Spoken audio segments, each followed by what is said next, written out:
آیت رحم والا ہے۔ الحمدللہ درس بخاری کا سلسلہ جاری و ساری ہے، اور ہم اب 483 نمبر حدیث پاک پر آئے تھے، لیکن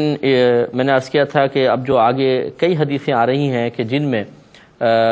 نبی کریم صلی اللہ علیہ وسلم نے جہاں جہاں نماز پڑھی،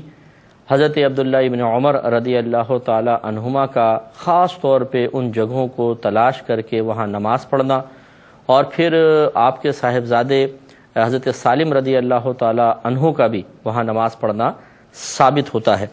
تو وہ بھی انشاءاللہ آپ کی خدمت میں عرض کریں گے۔ اور اس کی شرح تمام لوگوں نے یہی لکھی ہے کہ ان مقامات کو خاص طور پہ ملحوظ رکھنا، حتیٰ کہ فاصلہ تک ناپ کر رکھنا کہ سرکار کہاں وادی میں اترے تھے، کہاں تشریف لے گئے تھے، کہاں نماز پڑھی تھی۔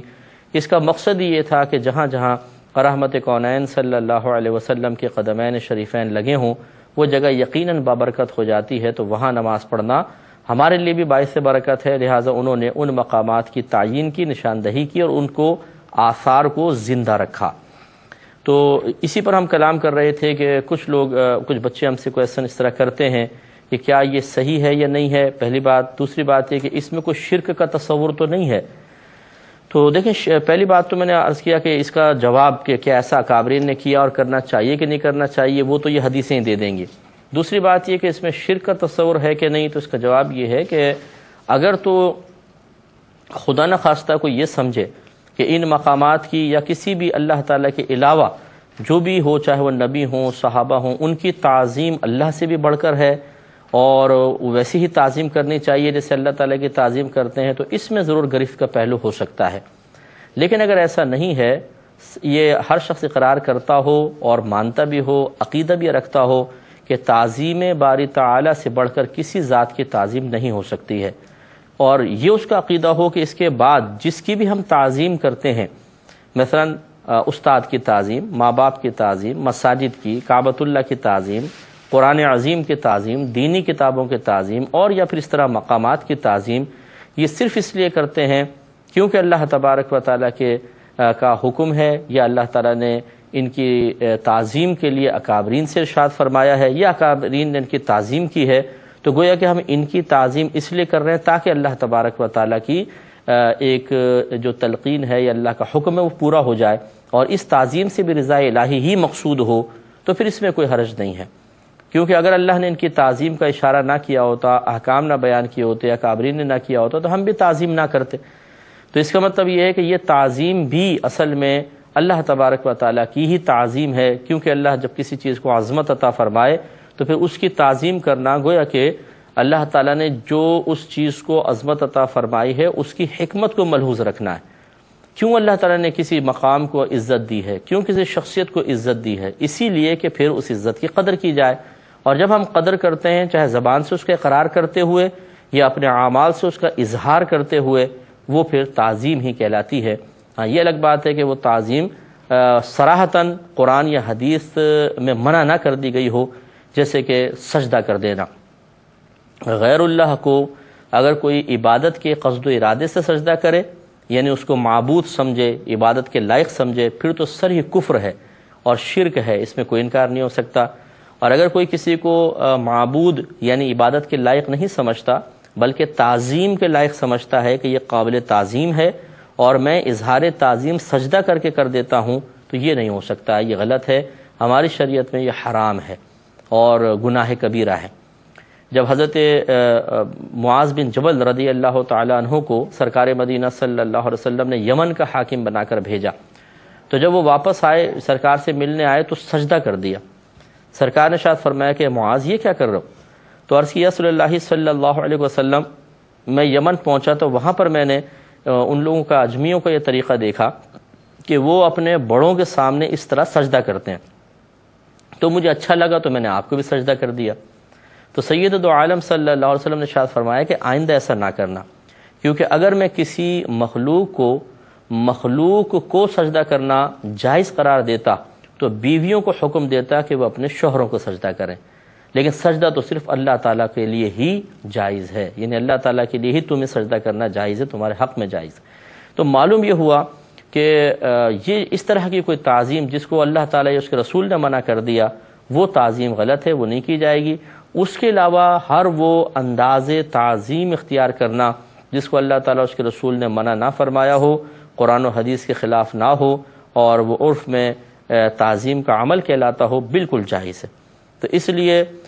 جو ہمارے اکثر مسلمانوں کے اندر یہ رائج ہوتا ہے کہ کہیں پر ان کو پتہ چل جائے کہ جی اس چیز کا تعلق اللہ کے نبی سے رہا ہے، چاہے وہ نالین شریف ہوں، چاہے عصا مبارکہ ہو، اسی طریقے سے کسی جگہ کو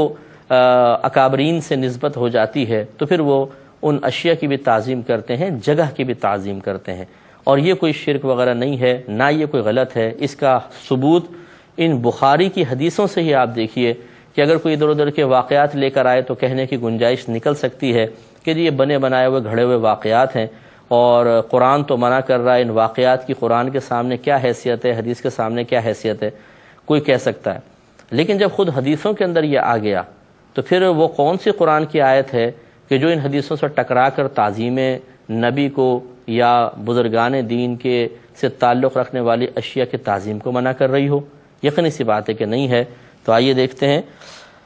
باب المساجد التی علی طرق المدینۃ والمواضع التی صلی فیہا النبی صلی اللہ علیہ وسلم۔ یہ باب کا عنوان ہے کہ وہ مساجد جو مدینہ منورہ کے راستے پر ہیں اور وہ جگہیں جہاں نبی کریم صلی اللہ علیہ وسلم نے نماز پڑھی۔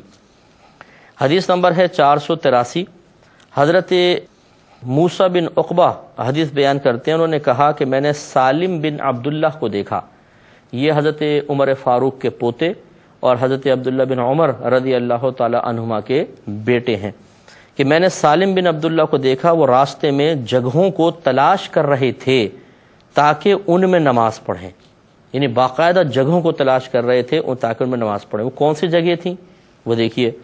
اور وہ حدیث بیان کر رہے تھے کہ ان کے والد یعنی عبداللہ بن عمر رضی اللہ تعالیٰ عنہما ان جگہوں میں نماز پڑھتے تھے،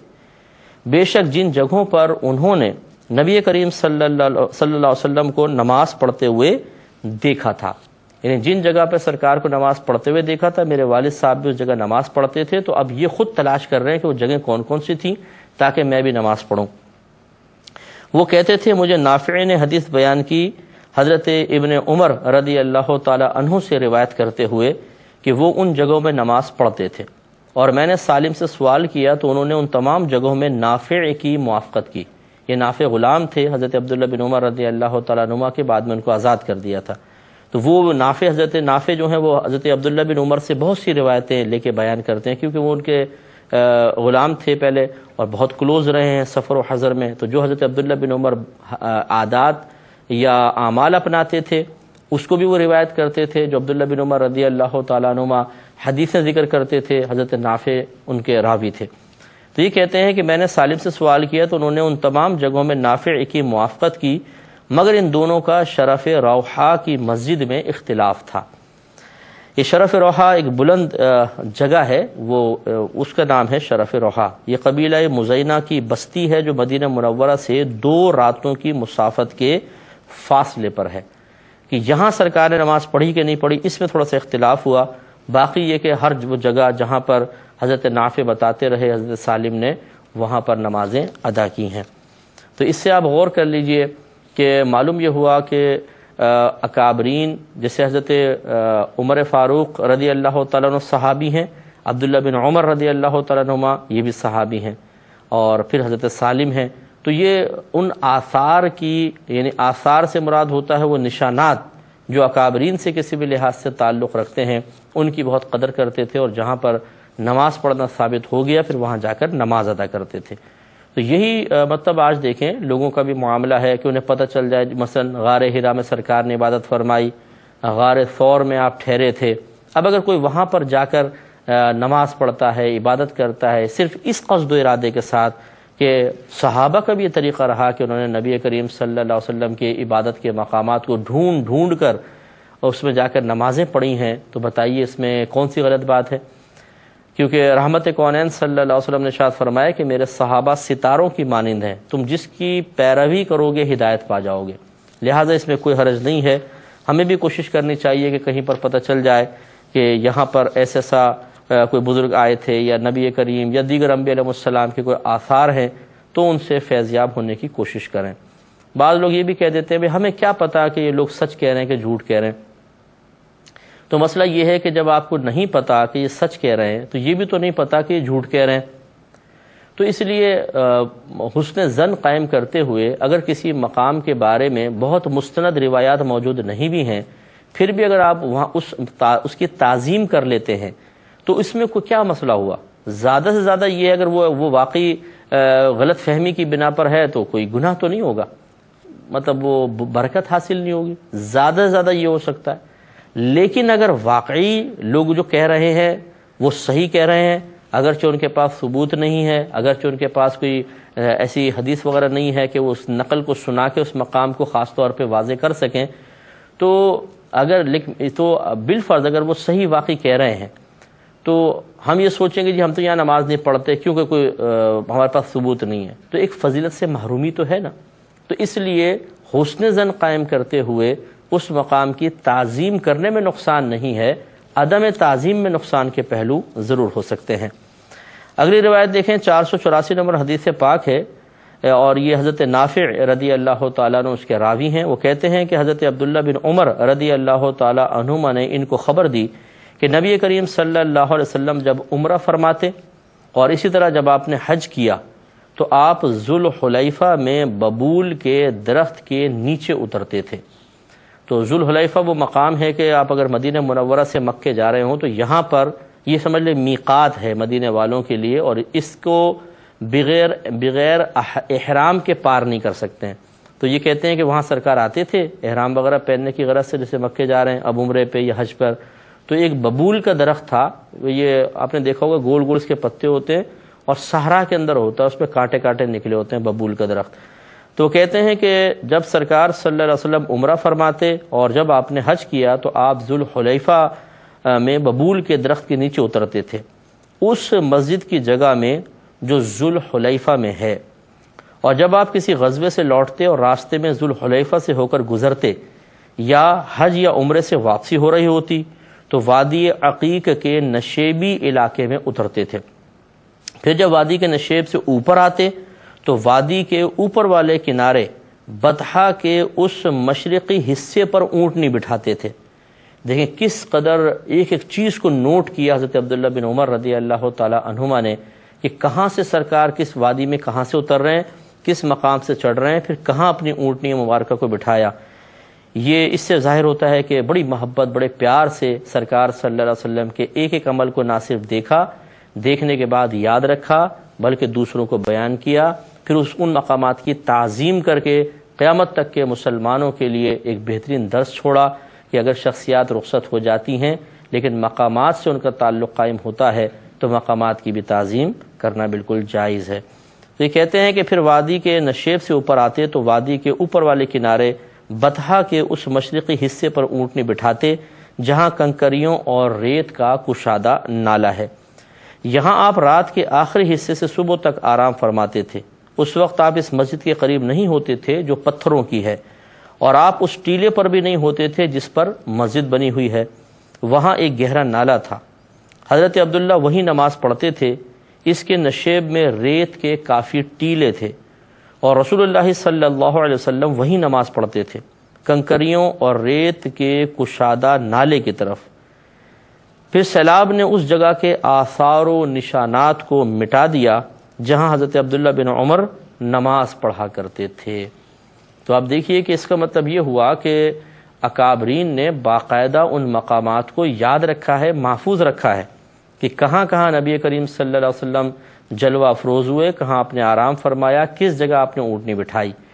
تو اس کا مطلب ہوا کہ یہ ہے اکابرین کا طریقہ. آج اگر ایسا ہی ہم بھی کریں